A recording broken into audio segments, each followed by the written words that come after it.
Hi, I'm Rick Albert, and welcome to The Key to the City of Angels, the podcast where we unlock the secrets of Los Angeles real estate. With over 300 real estate deals under my belt, I've seen it all, from house hacking strategies that build wealth to helping clients close multi-million-dollar deals in one of the most competitive markets in the world.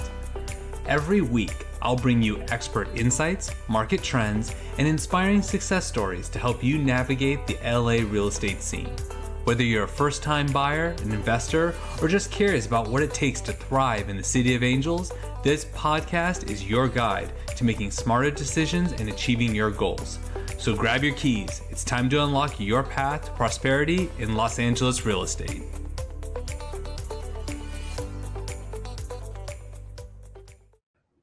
Hello, everyone. Rick Albert here with another episode of The Key to the City of Angels. Super excited. I have Biju Ashokan of Radius here. Thank you for coming on. Thanks, Rick. Thanks for having me.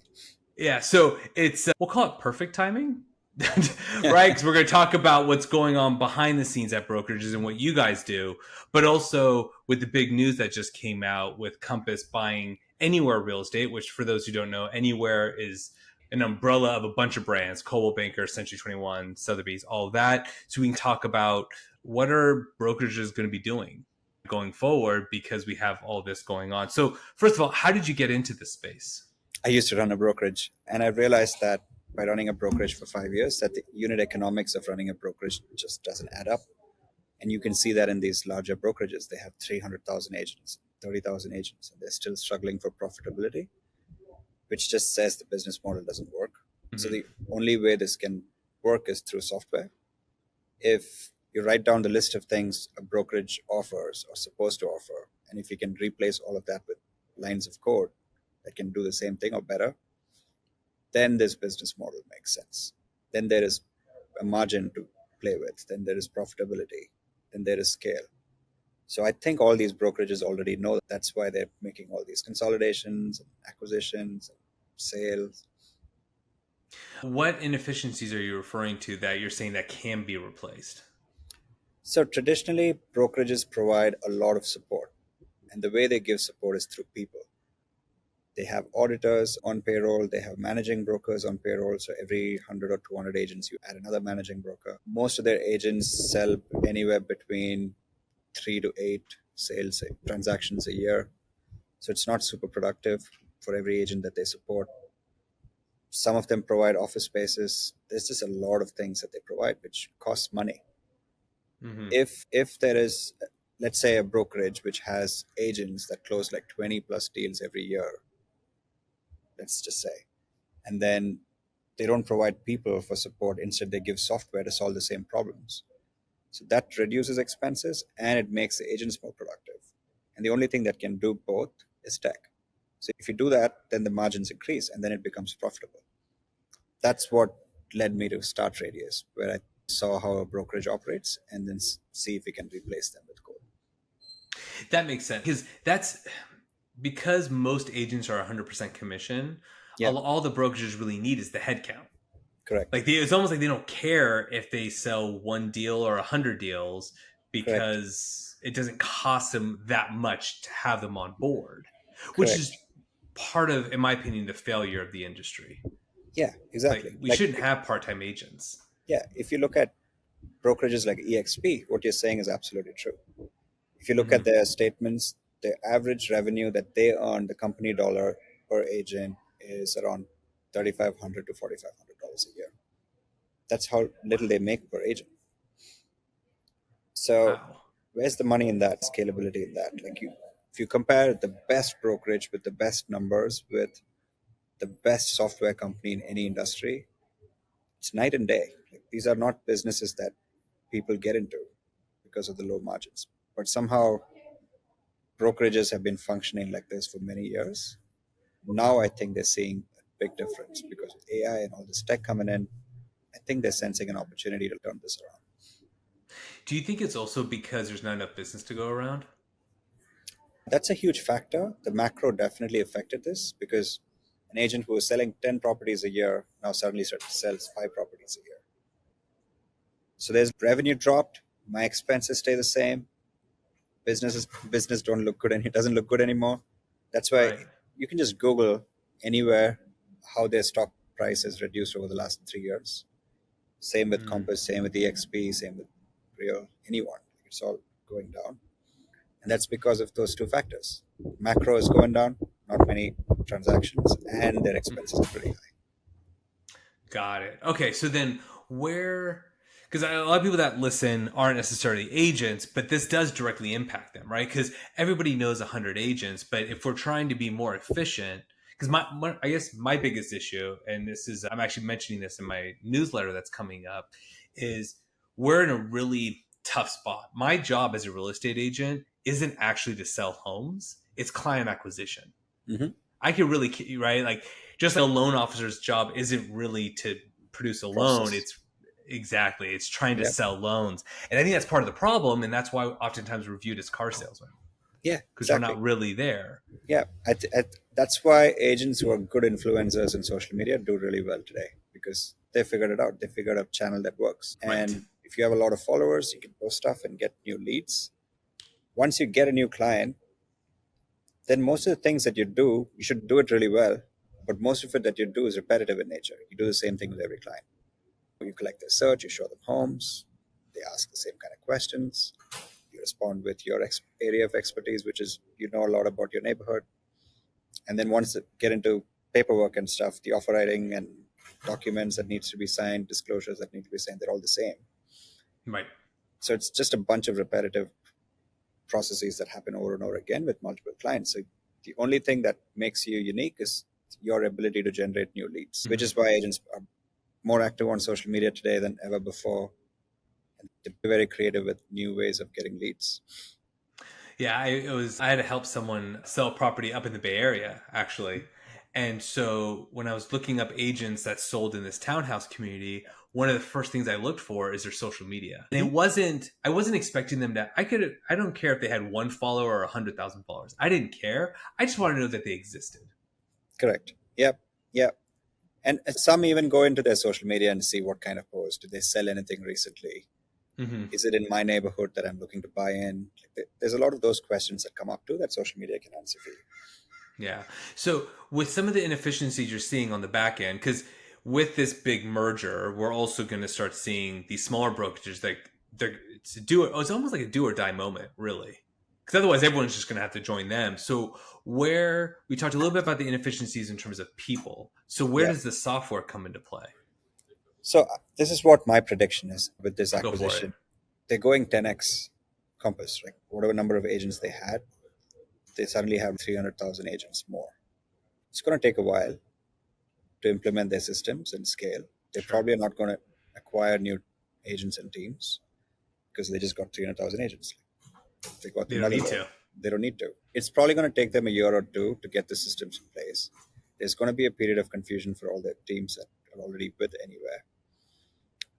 I'm foreseeing a lot of churn during this time, during this transition period. The ones that are smart will start their own brokerage and go independent, keep all of the commission, and lean in heavily on AI and tech, because it's not a number of agents game anymore. The most successful brokerage we know is not most successful because of the number of agents they have. It's because of how each agent in their team is really productive, and the team focuses on getting the right software in front of them so that they can manage more clients at any given point of time.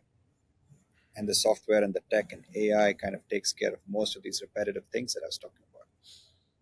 Two scenarios. Let's say there's a team of 200 agents doing $500 million, and then this team of 10 agents doing $500 million.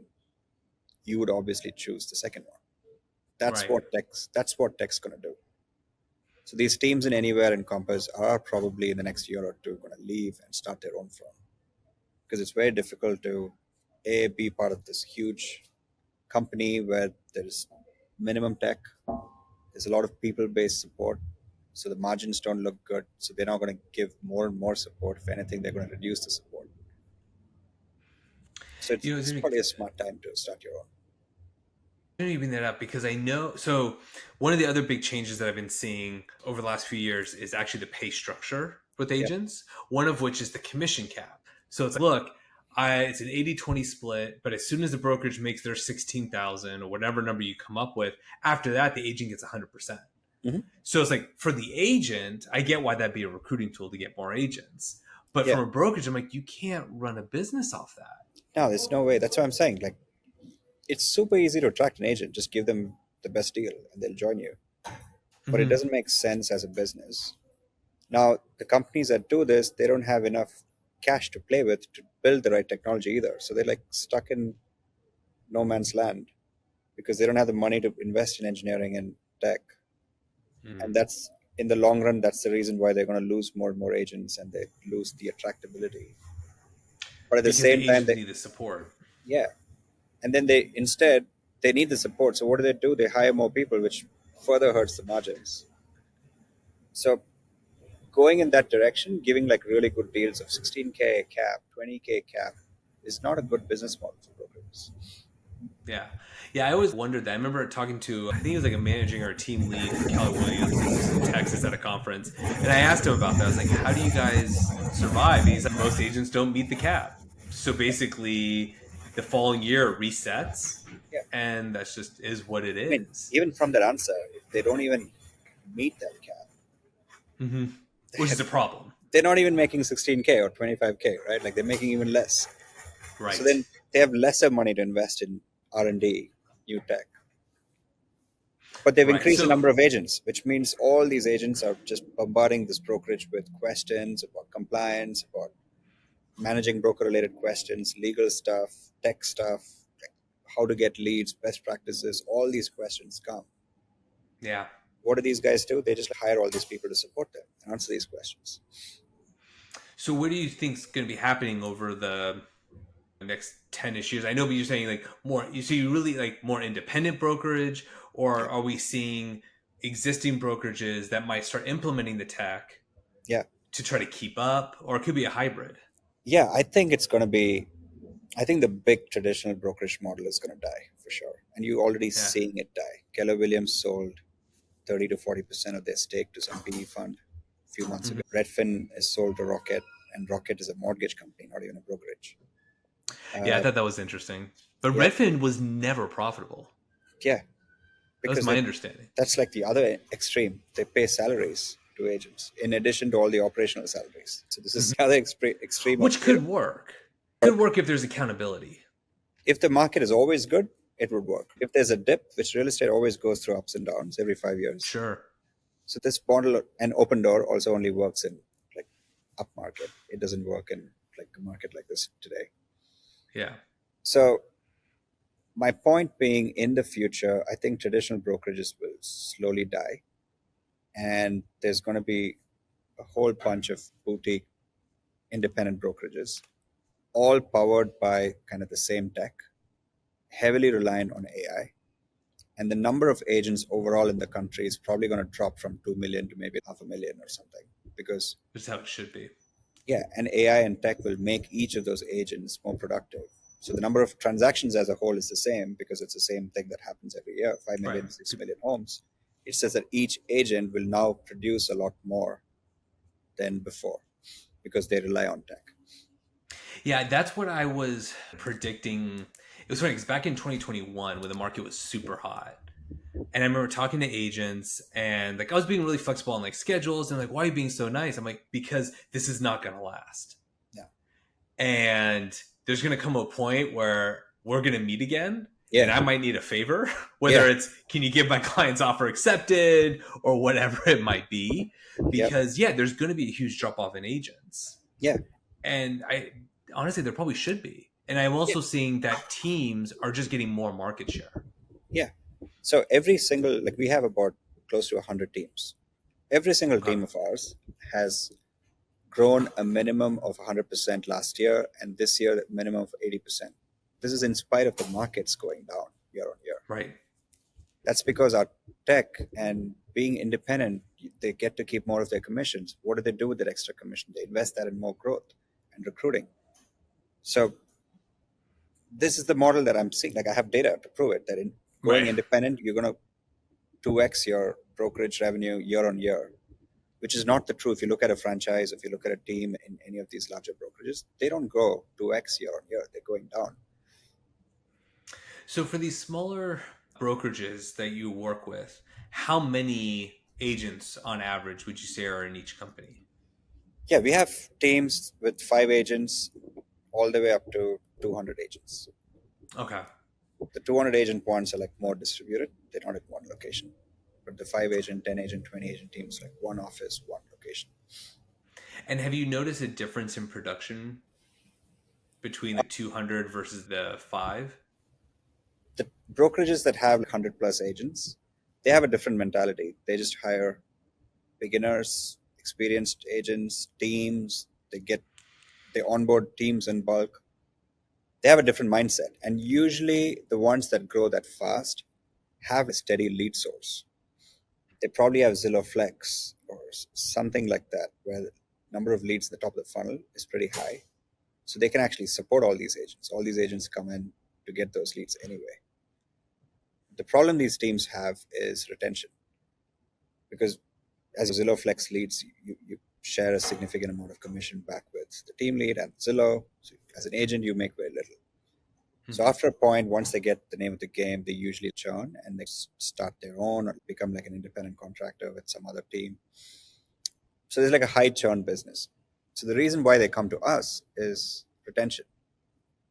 If we provide the best tech for them, now if all the leads are in there, AI is nurturing them, AI is reaching out to clients, AI is making sure the agent looks amazing in front of the client, why would they leave the team?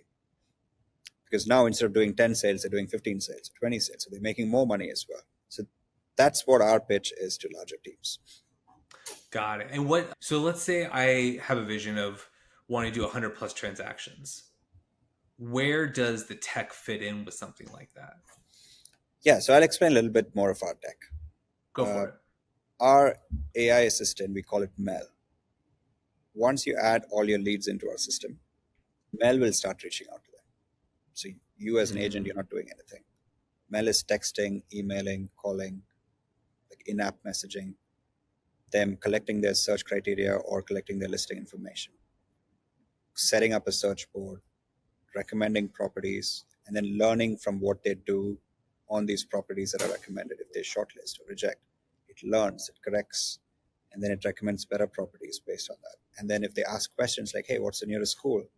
Mel answers that question through all these emails and texts and in-app messages.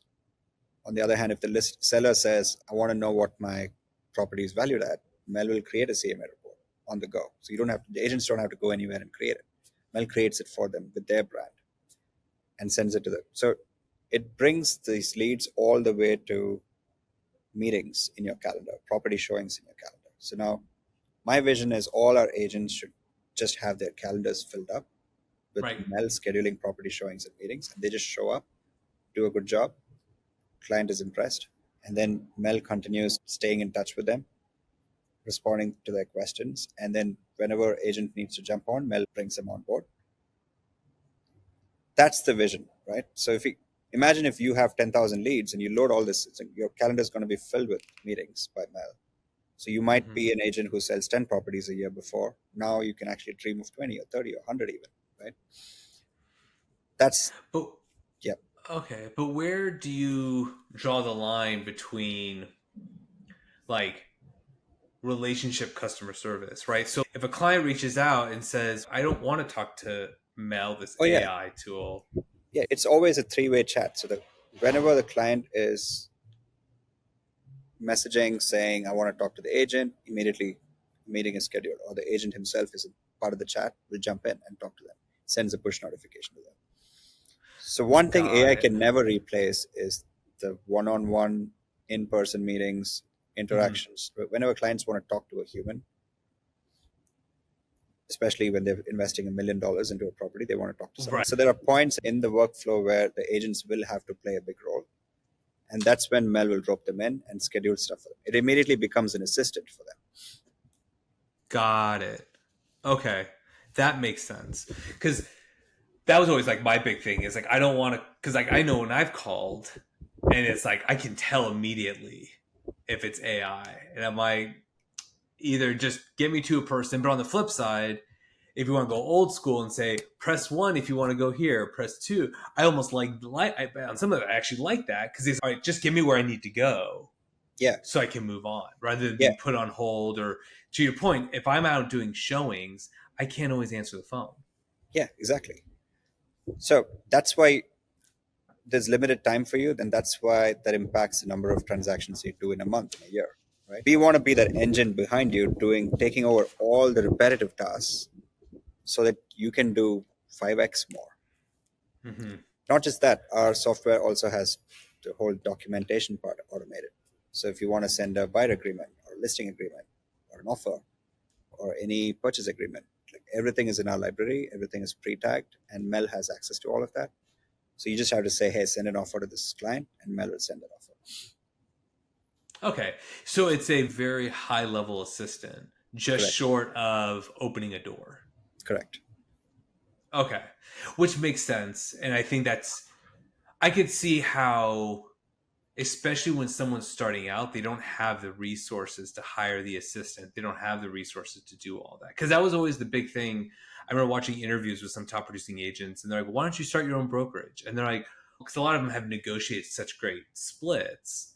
They're like, why would I want to make an extra 10%, but then have to deal with all this other stuff? Correct. It's almost like I'm paying them to deal with it, and it becomes their problem, especially on the compliance side. Exactly. So we take care of all of that. So Mel is trained on everything compliance. We have a managing broker too, if it escalates. Sure. But if you have questions about anything compliance, you just have to pick up our app and ask Mel that question, and she will give you the perfect response. And then our managing broker is overseeing all this to make sure it's accurate. Yeah, it was funny because I was playing with Notebook LM, but where it's only based off the sources you give it. So I started uploading all the forms. There you go. So you started doing it too, right? Yeah. This is going to be the future. So what we do is we'll give you Mel, which is your instance of Mel, and it already comes pre-trained with everything real estate. But you might have your own best practices, FAQs that you want to follow, SOPs. You can upload it to Mel, and now your instance now answers questions based on your SOPs too, right? So when you hire agents, they don't have to come to you for everything. You can just ask them to ask Mel these questions. Got it. And where are you seeing some of the bottlenecking for some of these teams as they're growing? So even though they automate some of this stuff, where do you see some of the issues that are going to be happening going forward? Yeah, like you said in the beginning, if they hire agents who are not very intentional and not serious about this profession, it's a waste of time, because you put in the effort, you train them, you do all of that, and then they don't perform, then you move on. And I think some teams are really smart about this, and they just go for like intentional agents. I'm not saying top producers, agents, even if they're like starting their job, but if they're like serious about this, sure, it's easier to train them because they're hungry. They're hungry. So I think the best team leaders are the best recruiters, and the type of agents that you need to recruit today are the ones that lean in heavily on tech. Got it. And so how do you see the serious agents more adapting to the technology versus the part-timers? The ones that are serious, it's like a big group. In that, there's like a percentage of them who believe in AI, who believe in tech. And I say this separately because I think a lot of people believe in tech. They use CRMs and whatnot, but believing in AI is a whole new level. Like, you probably don't need to ever use a CRM if you use AI, right? So there's a lot of tech what we say in our pitch is, using our AI, you don't have to use tech, because AI will manage that tech for you. It listens in on all the calls and it takes notes for you. It responds to, like, it creates its own email campaigns. It does everything a CRM you do on a CRM, but it does it on its own. It just gives you a visual of, oh, this is what we did and this is the outcome. Interesting. So then let's dive into the CRM, because for those listening, CRM, customer relationship management, the idea is we're supposed to live in this, and it allows us to organize our days. And there's the coach Tom Ferry, and he's always come out and people are like, what's the best CRM? And he's like, it's always the one you use. That is the best CRM out there. Almost like it doesn't matter as long as you use it. Correct. So where are some of the major pitfalls you've seen, because there's Follow Up Boss, Top Producer, all these different CRMs Yeah, versus the implementation of AI. Tom Ferry is absolutely right. It's the CRM you use. That's the best Mm-hmm. CRM. And the reason why he says that, and I've heard him say that at so many conferences, and he has to keep repeating it, is because no one does it. No Yeah. agent likes to use a CRM because it's a lot of work. Forget Mm-hmm. agents. Any sales team around the world, everyone hates using a CRM because you Yeah. just had a nice call. Now you have to remember everything, write all these notes, put it into the system, set up an email campaign. And setting up an email campaign takes 2-3 hours because you need to create all these campaigns. You need to create tags. You need to assign contacts to these campaigns. Then you have to track them. You have to go through analytics and see if it worked. It's just a lot of work. Which is a very different personality than sales, by the way. And I think that's where the disconnect is. Like, being a good talker, they're not, including me, like, I have to be much more organized. But they're two different personalities. Yeah. And what the solution is not to keep telling them to use the CRM because it's never going to happen. So we're skipping that step and going into don't use a CRM. We're building an anti-CRM where Okay. Mel takes care of all the inputs and Mel takes care of Mm. all the results that you expect from a CRM. It creates email campaigns on the fly. If I have 1,000 contacts, not all buyers in that list are the same. They're not looking to buy the same kind of property. They're not looking to buy at the same time. They don't all have the same job. How do you expect an email campaign, which is exactly the same, work for everyone? Which is why you see 5% of them respond to your email campaigns. 95% of them ignored it, went to spam, Right. whatever. So what we do is like Mel listens in on all the calls, Mel listens in on all the text messages, emails. It also tracks how users use the platform, which property are they spending a lot of time in, which one are they shortlisting. So Mel has a perfect idea of who this client is. So Mel can now send Mm. emails to them based on who that person is. And each email is customized to that person. So why do you need a CRM? It does everything God. that you're supposed to do. Yeah, I noticed in a lot of CRMs, they're like, oh, we have pre-made like campaigns. And I'm like, my demographic doesn't watch football, but I appreciate it. Yeah, Like, exactly. it's just, Yeah, I review them. I'm like, either they don't apply or, and I'm sure it works in some markets, but it's just, or it's so canned yep, that like what they're trying to do. And that's really one of the more awkward parts about being an agent is like, you shouldn't have to look at your friends as like an automatic dollar sign. yeah, You should look at your friends and say, no, they're my friends. yes, exactly. and, Yeah, and have that separation. No, yeah, that makes sense. So you have a conversation about house hacking, real estate investing, whatever, then yep, the campaign would adjust accordingly. correct. Let's say you say on the call, let's meet this Saturday. It's in your calendar already because Mel did it, scheduled it for you and the client. So it's like Interesting. an expert and an assistant, everything put together as an AI. Got it. So then it sounds like, I'm trying to think of the best way to word it. So going forward, like this is where we're heading. It was funny because like literally I just interviewed someone on AI and Bitcoin and blockchain. He was an attorney and he said it best. You cannot resist technology. You can Yep. try, but it's not going to happen. Or like I have clients that work in cybersecurity and Yeah. they're like, our sole job is to try to catch up. Yeah. Yeah. That's it. The US has invested hundreds of billions of dollars into AI, Yeah. and not just AI, LLMs. They've invested in hardware. They've invested in LLMs. They've invested in like startups that create all these tools using these LLMs. Mm-hmm. No other country, maybe other than China, has invested this heavily into AI. There is absolutely no way this is not going to happen. You know what I mean? Right. Yeah. It, so much money has gone into it. There's going to be results, and these results are going to result in most people's jobs changing. I Mm-hmm. won't be surprised if real estate agent is also your lender, is also your home inspector, and also your influencer too. This all, Insurance, yeah, whatever. it might all be combined to one role because it's just going to be really simple for you to do each one. So they'll just do more, and this becomes a new role. I see what you're saying. Because it's very common in the real estate industry to have affiliate companies, right? Whether it's insurance, escrow, whatever. So as long as, like, for example, escrow is supposed to be like an independent party, like third party, which is total BS. Because if they're owned by the same company as the listing agent, Yeah, they're going to follow their boss. yeah, Let's be real. They're not really independent. Wink. But for everything else, yeah, like there can be some overlap. I was never a big fan of the overlap because I'm a big yeah, fan of, look, I know one thing: buying, selling, and investing. yep, I don't want to do the lending side because that is a different mindset, different job. But what you're telling me is if everything can be automated, then you can, and again, as we talked about at the beginning of the call, it's like our jobs is not to sell real estate. Our jobs is not to sell loans. It's client acquisition. correct. That's all you need to do. If you do client acquisition, then I think there's going to be a lot of revenue models for you in the Yeah. next 5 years, because you don't have to be an expert in anything. Like even engineering, most of the engineers today are not even coding. They're asking AI to write the code. So even the engineers are not experts in writing code.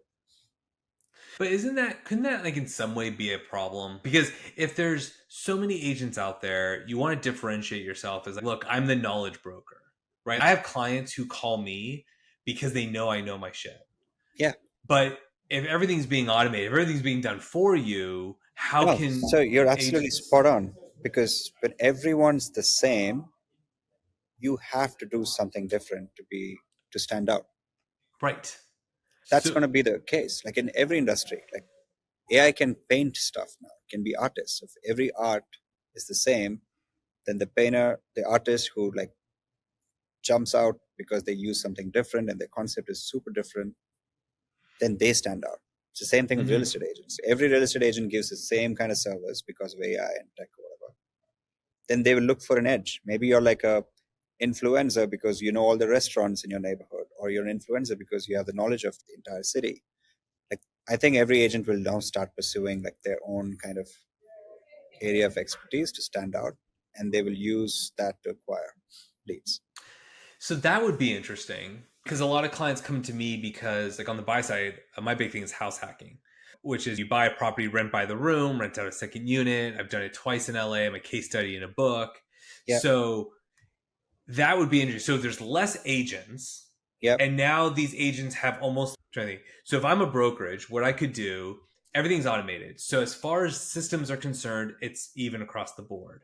But then I could have a group of agents that focus on investing, group of Correct. agents that focus on different things.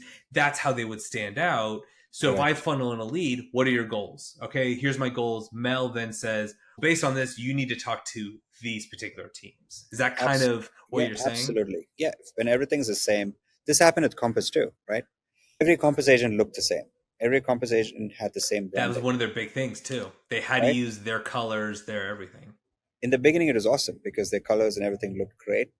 So the first 5,000, 10,000 agents like stood out. Then it became 35,000 agents. Everyone looked the same. Now it's a problem. So these agents started quitting and starting their own firm. And they had Compass train them mentally on how to stand out with design. So they made exceptional new design. That a lot of boutique firms are started by Compass agents for a reason. It's because they had this I need my brand to stand out logic in their head fed in by Compass. I get that. If you drive around a neighborhood and all the signs are black and white, and no knock on Compass. I know Compass agents, they're amazing and all that. And along with every brokerage, right? Every brokerage has good agents and bad agents. It just is what it is. Yeah. But I could say but that was always the problem with real estate agents to begin with. Yep. Like we're all the same. We all open up a door. Yeah. Yeah, you need to stand out. That's a really good point. I think, but it's something that tech cannot help you with. That is something that when I said intentional, that needs to be your intention to stand out. And you need to figure out your niche. What is your passion? What do you like to know more about? What expert does that make me to get more leads in real estate? So then how do you, because with AI, one of the challenges, and that, because like I remember when first ChatGPT came out, and people were like, have you tried it? I'm like, it's glorified Google search. And they're like, no, dumbass. You have to be very intentional about how you use it. It's like the most swearing I've done in a podcast, by the way, but I appreciate it. But it's true. So it's like, you have to understand how to use it, right? So that's where like the top level marketing executives are not getting fired because they know what to input into AI for AI to produce the results it needs. So Correct. from an agent perspective, which ultimately then turns into a consumer perspective, what needs to be implemented into AI in order for it to be the most efficient? Yeah, so we are in this phase where everyone appreciates reactive AI. ChatGPT is a reactive AI. You ask it Okay. questions, you prompt it, and it gives you solutions. What's going to happen next year, which is what we are actively working on as well, is proactive AI. With all this Okay. information, can AI start doing stuff for you without you prompting it? Because it just knows this is what you should do, because it's been tracking you for a while. And that's going to happen with everything, right? So you, I won't be surprised if there's a browser in the future that knows exactly what you need to search for and just opens it and gives you all the stuff that you need even before you search it. That can be super dangerous, by the way, because like my wife loves to shop, and the last thing I need her to do is open up her browser and is all the sales like across the board. Instagram already Instagram I know already does Instagram does it. Fair enough. No, to be fair, my wife's very good, but we have joked about it because you're right. yeah, There's yeah, all the Instagram ads and all yeah, that. exactly. Yeah, But okay. sales, marketing, customer success, all of this is going to be predictive because they all do the same thing at the end of the day. If it's repetitive in nature, AI can do this for you without you having to prompt it. So I think to answer your question, the next phase of AI will all be proactive, Okay. which is when you will see like a big change in every industry because now it's thinking and it's doing things for you even before you prompt it. Could that be dangerous? Of course, there has to be regulations to all this. There has to Okay, be so how would that work? I think there's going to be a lot of companies that's going to come up for like security, guardrails, compliance. There's a huge opportunity in that coming up. And Yeah. I already know a lot of companies getting funded for this. So it's definitely something that investors have already thought about. Yeah. I wonder because what has happened to me before, actually just recently, I had a buddy of mine. We were grabbing lunch, and he's like, "Hey, my parents' house hasn't sold yet. Mm. Do you mind taking a look?" I always have to be careful, and I always tell him, like, "Look, I can take a look, but I want to be clear. I'm not soliciting a listing because Yeah. that can get you in a lot of trouble." Yep. So I wonder because AI will have to factor that in, right? So if there's a phone call and it's listening in, then all of a sudden it's doing all this marketing stuff to try to get the listing, but it's like, no, wait, that's not what I'm trying to do. As those are some of the type of issues that you're thinking Yeah. of that could become issues later on. Correct. Like it's your AI instance. So you can train it. Think of it like a baby that you're training or a child that like the baby becomes a child. The child makes a bunch of mistakes. You tell them not to do that. It stops doing that. And then he or she grows up to, that's exactly what you're doing with an AI system. Right. And this So will happen with a human assistant too. They fair they enough. might make mistakes and you tell them don't do that again and they won't do it again. I guess because really AI is just really good at guessing, right? But I wonder if there'll come a point and it'll become part of the training where it's like, look, you have to say certain prompts in your conversations. Yeah. So like using that example, if I'm saying, okay, but to be clear, I'm not soliciting a listing. Exactly. Now AI, I hear it. I know what you mean. This is the route we have to go. Correct. That's how it's going to be. Okay. That is interesting. And do you see even the bigger brokerages, and I guess everyone's going to have to implement this stuff at some point, right? Because to your point, you can't have managing brokers for every 100 agents if all 100 agents are only producing, I'll say half a transaction a year. Correct. And in fact, the ones that are doing fewer transactions have more questions for the manager. Of course, because they're not doing it day to day. Yeah, so it's a clocked system. So to answer your question about traditional brokerages, I don't think they have the money to invest in tech. Interesting. More importantly, I don't think they have the DNA to invest in tech because They've been around for so long. Yeah, since the 80s or 90s, they've been just doing this thing and it's always worked. Yeah. Unless some CEO from outside comes in, fires everyone in the management and brings new blood, which is never going to happen. No. I don't think these companies are going to innovate themselves, but they might get into an acquisition spree and buy these technologies, which will be it's always faster. Yeah, which might be. Are you saying you're for sale? Is that what you're telling me? You tell me Radius is for sale. That's the pitch right now. No. But you're right, because one of the thoughts I had with this whole Compass acquisition was like, okay, are they going to go in and just say, Yeah, look, we're cutting quote unquote fat? So yeah, look, if you have agent, because Compass, to their credit, they're not a big fan of recruiting yeah, non-producing agents. yeah, yeah. So I was curious, they're like, okay, if they take on these 340,000 plus agents, but are they going to cut anyone who's done less than 5 transactions? Look, thank you for your time, but you got to go because we only have Yeah. so much resources and we That's need to focus on these other agents. that's going to be a really interesting thing to watch and see, because that might not go down well with everyone, even the producing agents at anywhere. They have this culture going of like 300,000 agents. There's going to be a huge culture mismatch with these Yeah. two Oh, for companies. sure. For Some, sure. some are promised, I already know, some are promised that they're not going to, their commission structure is not going to be touched and all of that. But I don't even know if they're going to keep that promise. Do you know what I mean? Like, if the math doesn't work, how can they keep that promise? Because there are a lot of agents in anywhere who got like a $30,000 cap, and then as Compass doesn't even have a cap. Like Right. so all these things are gonna. There's gonna be a lot of whiteboard discussions for the Oh, next two yeah. years. For the next 2 years to see how this acquisition goes. I definitely see a lot of teams dropping out, and that might be a good Mm-hmm. thing for them because they want a certain type of agents in their brokerage. Yeah. It's always easier for people to quit than it is to do layoffs, whatever. Yeah, And these are all independent contractors, anyways. yeah, exactly. I So it's not. Yeah, I genuinely believe, regardless of which brokerage you're with, this is the time to quit and start your own brokerage. There's no better time. You get all the coaching knowledge through the internet. AI has come to a point where it can do a lot of things for you, and it keeps getting better. It's time to start building your own brand equity. In 5 years, 10 years, you will have an asset to sell.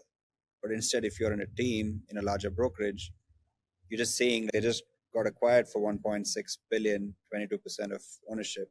Did these teams get any stake in Compass? Of course not.